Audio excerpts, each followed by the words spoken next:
the higher the chances are that they will buy from you.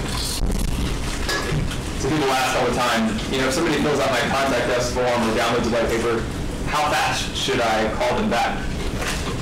My response is always immediate.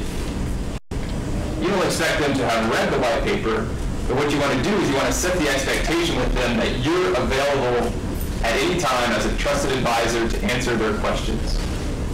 So you're not asking them what they thought of the white paper, you're making contact to let them know that you're always available to be there for them.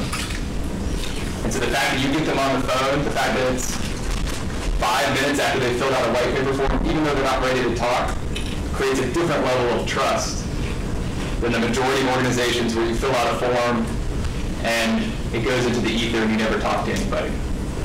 So you're not trying to sell them, you're trying to set the expectation that you're available for them in the sales process. So from a time point of view, I want to make sure we have time for questions here. Sales enablement is also an important part. That's a fancy way of saying making sure that this data is actionable for the sales reps. So the score and the grade is right inside of the CRM system so they can optimize their time. So an email's in their inbox every morning with their assigned prospects that have been active in the past 24 hours. So that on their iPhone, there's a native iPhone app that has all the data right there. So that there's a LeadDeck app that looks like TweetDeck, but you're literally watching your prospects use your website in real time.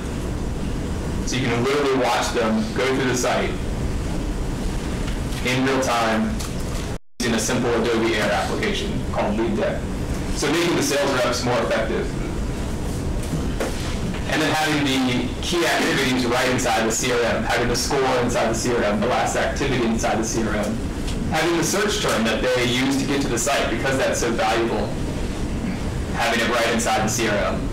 So the salespeople never leave the CRM, they don't want to, and then marketers spend their time inside the marketing automation system. So I brought 10 copies of the book. A few people have grabbed some so far.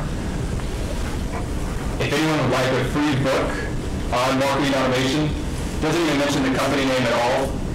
The goal is to be completely objective. We should have one copy here per company. So if there's a few of you from the same company, please grab one for the company. But I'll leave these up here. And I'll open it up for questions. Thank you, by the way. Yeah. Appreciate it.